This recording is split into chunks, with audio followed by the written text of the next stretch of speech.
Hello everyone, myself Dr. Preeti Yadav. I am a physics faculty in St. Andrews Institute of Technology and Management, Gurugram.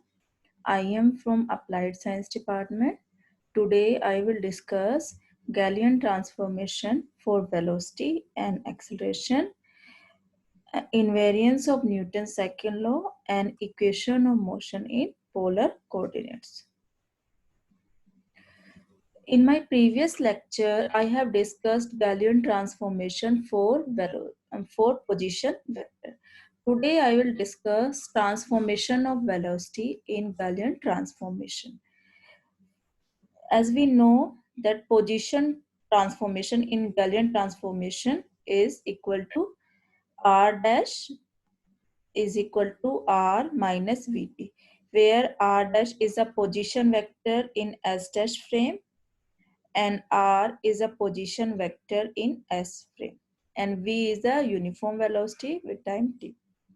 Now for finding velocity, we differentiate position vector, therefore differentiate 1 with respect to t.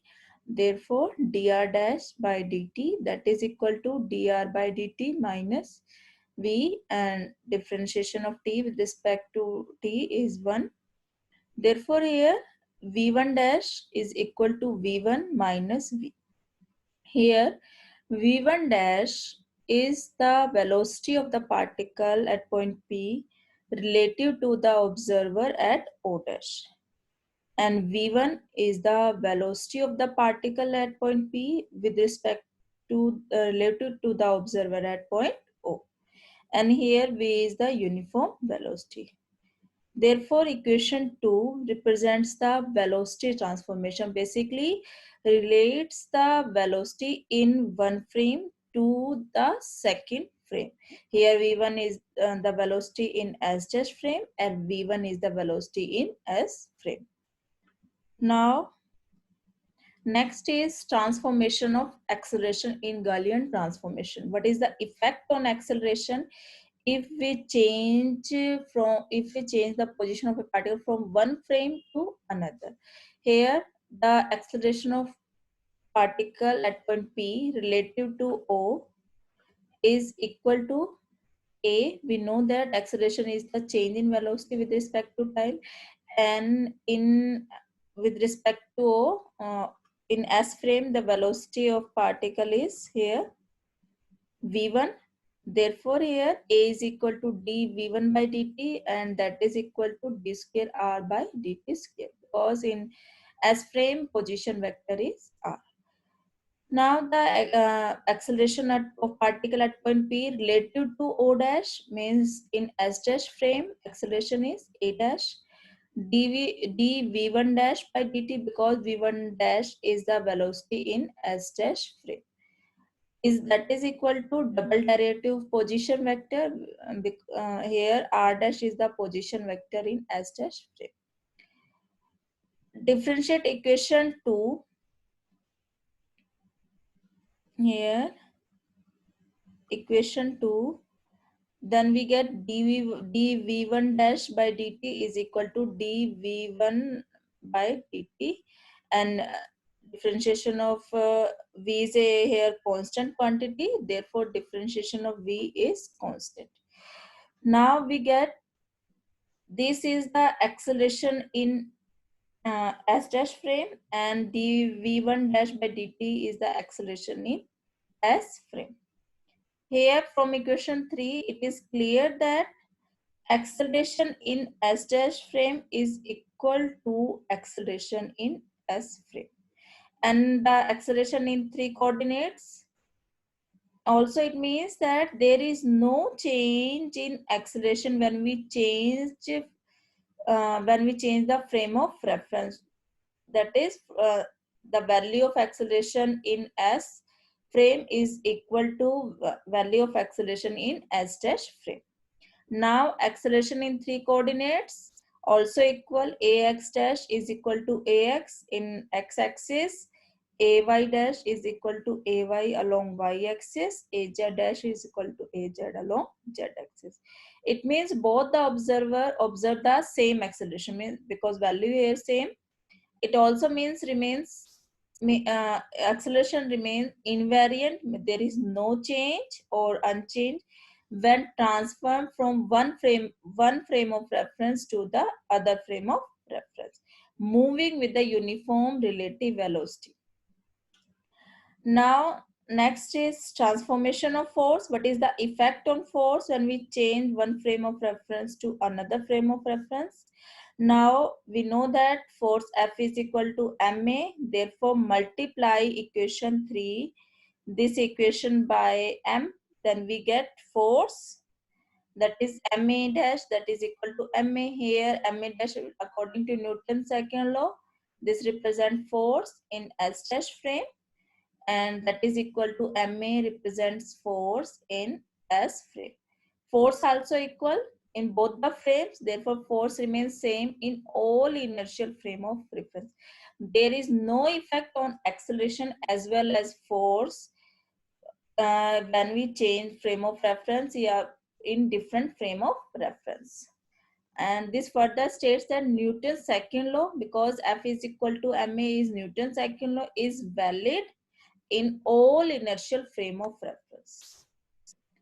Now, the next topic is invariance of Newton's second law.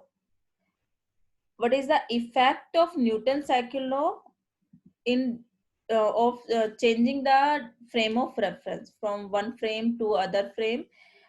Then what is the effect on Newton's second law? Basically, what is the effect on force and acceleration?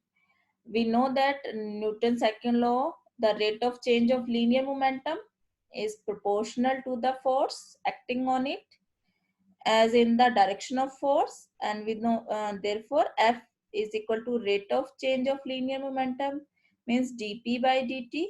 That is equal to, we know that p is equal to mp. M is a constant quantity, then m here, and differentiation of v dv by dt, and we know that dv by dt is acceleration, therefore F is equal to m. The force acting of particle in frame S is F, consider F, and in frame S dash, moving with velocity, and force acting on particle is F dash. In S dash frame, particle moving with a constant velocity, and F dash is a frame. From Gaussian transformation, it is clear F dash is equal to F, and magnitude also equal in both the frames. Therefore, dp by dt, what is the value of F? Dp by dt, and is equal to in S frame, and dp dash by dt in second frame. Also, Newton's second law remains invariant in all inertial frame of reference, because here dp is equal to dp dash. dp is one frame and dp dash is another frame, S dash frame. So both are equal to each other. Therefore, Newton's second law remains same, it remains invariant in all inertial frame of reference. There is no effect on Newton's second law. Now the next topic is Newton's second law in Cartesian coordinates. Second law means, in this topic we have to calculate velocity. First of all, calculate position vector, then calculate velocity, and then acceleration. And with the help of acceleration, we calculate Newton's second law, because Newton's second law, F is equal to ma. Therefore, we have to calculate acceleration. And for acceleration, we firstly calculate position vector and then velocity. This is the Newton's second law, and also is known as the equation of motion. The typical use of equation of motion is to write here ma, and F is the all the forces act on the particle. Is a summation of forces. List all the forces acting on the particle. Also, A can be written as m double derivative position vector mr dash is equal to summation of forces, which is perhaps an easier way to understand why it is called equation of motion. Why second law is called equation of motion? Because this relate position of the particle versus time to the forces act on the particle. If we know the position of the particle, we have to calculate equation of motion of the particle. Now, in Cartesian coordinate, there are three coordinates, x, y, z. Now the components of x in xy coordinates, xyz axis, f is equal to fxi along x-axis, value of component of f along y-axis, fyj plus fzk. Here I, j, k are the unit vectors along x, y and z direction. Now we know that the position vector is three coordinates, r is equal to xi plus yj plus zk. And the double derivative of this, x double dash I plus y double dash j plus z double dash k. The unit vector is a constant vector. It does not change in Cartesian coordinate. The value of unit vectors in all direction is same. Therefore, the differentiation of unit vectors is zero because these are constant quantity and the differentiation of constant quantity is zero. So the vector equation of motion fxi, here f coordinates of f in 3 axis fxi plus fyj plus fzk. Here we know that ma and a is the double derivative of position vector. Therefore, here put the value of r double dot, that is x double dot I plus my j multiply by my double dot j plus mz double dot k, equating both side the component of x, y and z. Here fx is equal to mx double dot, fy is equal to my double dot and fz is equal to mz double dot. Here dots represent the differentiation with respect to time. One dot means for one time differentiation, and double dot means twice differentiation with respect to time. Now this is the equation of motion or Newton's second law in Cartesian coordinates. Now next is Newton's law or equation of motion and Newton's second law in polar coordinates. We all know polar, there are two polar coordinates r and theta, r and phi. R is the position vector and phi is the polar angle. Let us consider a particle is moving with constant angular velocity omega in a circle of radius r centered at the origin. These are the two coordinates x, y, and P is a point whose coordinates are r and phi. R is the radial distance and phi is the polar angle. And OB is x and PB is y. PB is perpendicular to OX and therefore this is perpendicular, this is hypotenuse and this is base. And r cap is the unit vector of the position vector r and phi is the unit vector of polar angle phi. Now first we find the value of x and y in terms of polar coordinates. Here x is equal to r cos phi and y is equal to r sin phi. Because in triangle POB, here triangle POB, cos phi is equal to, we know that cos phi is base upon में hypotenuse. Here base is OP and hypotenuse is OP. Therefore, firstly cos phi is equal to OS upon में OP, that is OS is x here.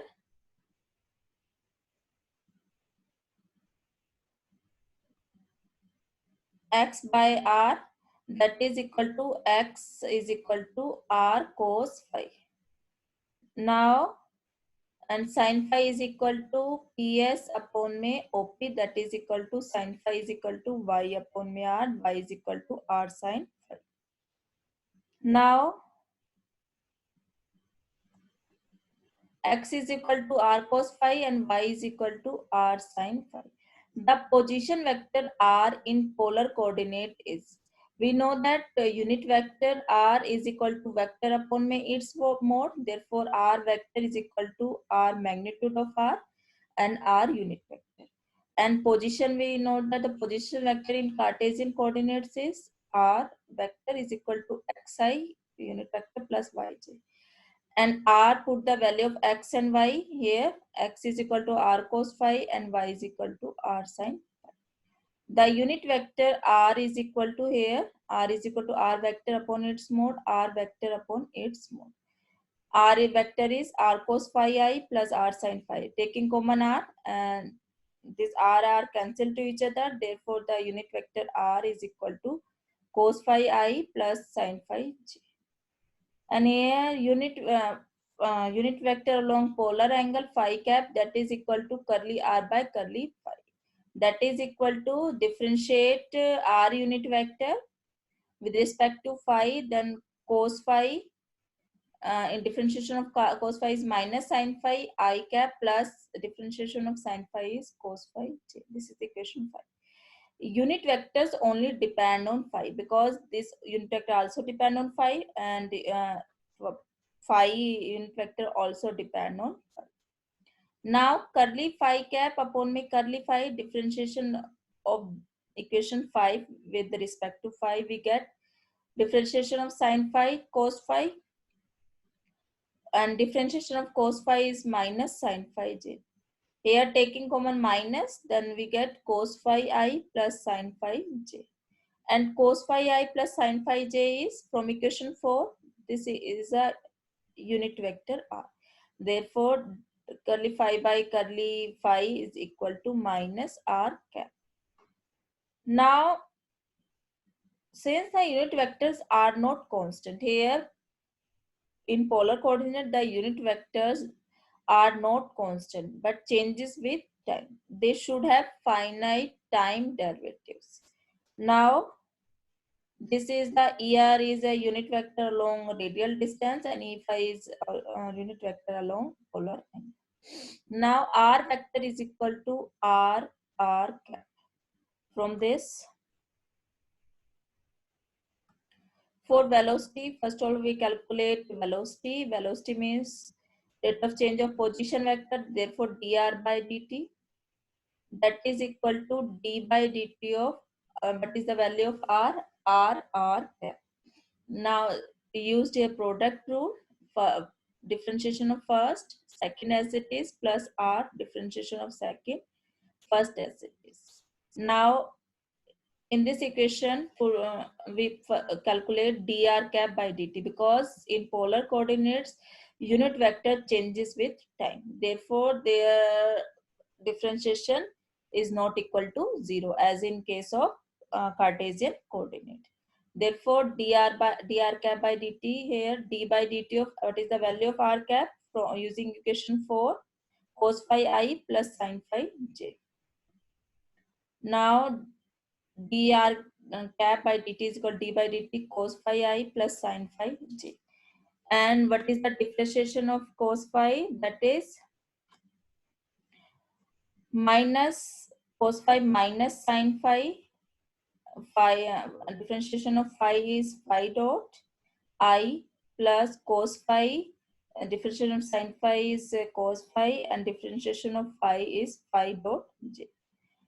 Here taking common phi dot and minus sin phi I plus cos phi j. And from equation 5, from equation 5, phi cap is equal to minus sin phi I plus cos phi j. Therefore, here minus sin phi I plus cos phi j, replace this term by using phi cap. Therefore, we get dr cap by dt is equal to phi dot phi cap. This is equation 7. Put this equation 7 in equation 6. We get V is equal to dr by dt. We can write this r dot and r cap plus r dr cap by dt is phi dot phi cap. Now the components of V are V is equal to V R R. Now the components of V in polar coordinates are V is equal to V R R unit vector along radial distance along R unit vector plus V phi along polar angle. Phi cap is a unit polar angle and this is a unit vector along phi, And the components of V are here from this. VR is equal to R dot and V phi is equal to here R phi dot.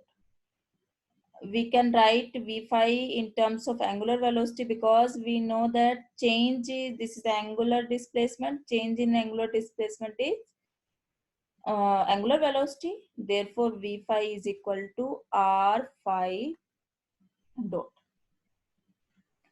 Now, the important question of today's lectures is write down the Gaussian transformation for velocity, acceleration, and force, or equation of motion. Find the value of equation motion in Gaussian transformation. Second, what is the value of Newton's second law in both the frames? Third, find the velocity and position vector in polar coordinates. This is all about today's lecture. Thank you.